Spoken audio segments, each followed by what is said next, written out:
consent request. Gentleman's recognized. So I've got 4 documents I'd like to introduce into the record. The first one is Jeffrey Epstein's 6 story played out for years in plain sight. And Acosta is quoted in here saying, "I was told Epstein belonged to intelligence and to leave it alone." The second document is entitled, "What Epstein's Bodyguard Warned About His CIA Connections." The third document is from Fox Digital. It's titled, "Epstein's Private Calendar Reveals Planned Meetings with Obama Admin Official CIA Chief." And the last document is Wall Street Journal article that highlights Ehud Barak's 36 meetings with Jeffrey Epstein. He was the former Prime Minister of Israel and head of military intelligence for Israel.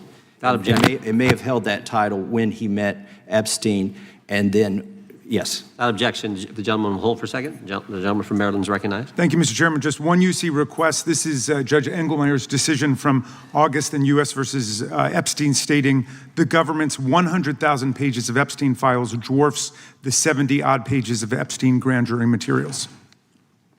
Without objection, the gentleman from Kentucky is recognized for 5 minutes. Thank you, Mr. Chairman.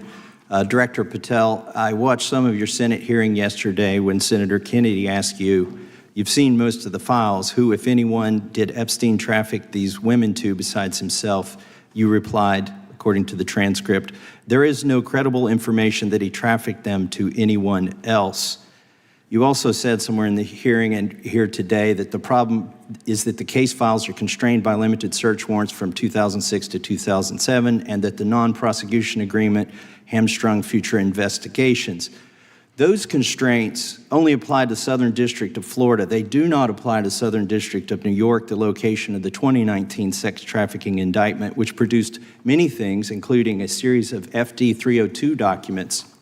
According to victims who cooperated with the FBI in that investigation, these documents in FBI possession, your possession, detail at least 20 men, including Mr. Jess Staley, CEO of Barclays Bank, who Jeffrey Epstein trafficked victims to, victims including minors, such as Virginia Roberts Giuffre, may she rest in peace. That list also includes at least 19 other individuals, one Hollywood producer worth a few $100 million, one royal prince, one high-profile individual in the music industry, one very prominent banker, one high-profile government official, one high-profile former politician, one owner of a car company in Italy, one rock star, one magician, at least 6 billionaires, including a billionaire from Canada.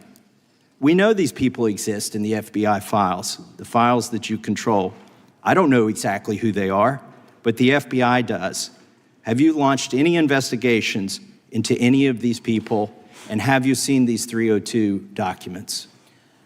Sir, I have asked my FBI agents to review the entirety of the Epstein files and bring forth any credible information, and we're working with Congress not only to divulge that information and produce it to you, but any investigations that arise from any credible investigation will be brought. There have been no new materials brought to me launching a new indictment. So is the loophole here, or is it your assertion that these victims aren't credible, that the 302s maybe didn't produce credible statements that rise to a probable cause?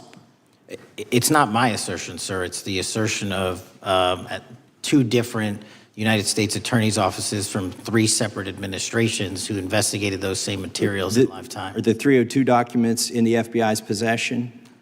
They reviewed all that, yes, sir. And so have you reviewed those 302 documents where the victims name the people who victimized them? If I personally know, but the FBI has. So how can you sit here and in front of the Senate and say there are no names? I said I named one today. I said we are not in the practice at the Department of Justice FBI of releasing victims' names.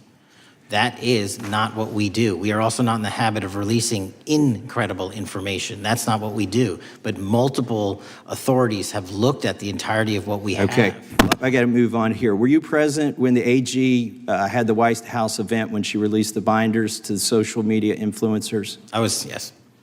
So if you're willing to meet with social media influencers who stood to benefit from the sensational and sad stories of these victims, will you meet with the victims as well? The FBI will meet with anyone who has new information. Will you personally meet with them? The FBI and the professionals who are handling the cases will. Were you instructed that it was important to release the documents to the Oversight Committee on the day of my introduction of the discharge petition to release these files? I don't know what day that was, so no. Well, they were released that day, and there were victims' names who weren't redacted because they were in such a rush, and the victims are not happy about that.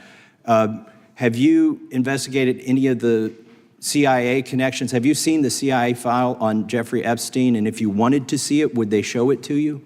Well, I can speak for the FBI, and that's presuming there's a CIA case file, and I've reviewed everything that the interagency, not I, the FBI, that was provided to us. Would you be willing to look at the CIA file on Jeffrey Epstein? If there is such a file, and if it has not already been turned over to the FBI will look at any new investigative leads. Have you made any progress on the pipe bomb investigation January 6th? And have you made any progress on the motive of the Las Vegas shooter? As to the first, it's an ongoing investigation, and we have made progress. As to the second, sir, I'll have to get back to you. All right, thank you. I yield back. Chairman, I have a Welcome to Crossline Politics. Before we get started, make sure you like, subscribe, and turn on notifications so you never miss the truth when it matters most. What we just witnessed in this hearing is one of the most revealing and uncomfortable exchanges Congress has had on the Epstein case in years. Representative Thomas Massie pressed FBI Director Patel with the kind of direct, uncompromising questions that the American people have been waiting for. Massie laid out documented evidence showing Epstein's connections to intelligence figures, foreign officials, and high-level American leaders. He highlighted 4 separate records pointing to Epstein's ties to intelligence communities and his access to some of the most powerful institutions in the world. Then came the heart of the moment. Massie confronted Director Patel with the contradiction between his Senate testimony and what victims reported to the FBI.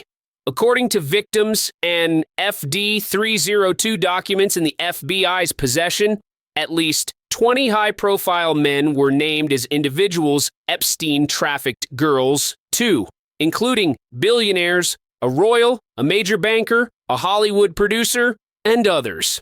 Yet Patel claimed there was no credible information that Epstein trafficked victims to anyone else.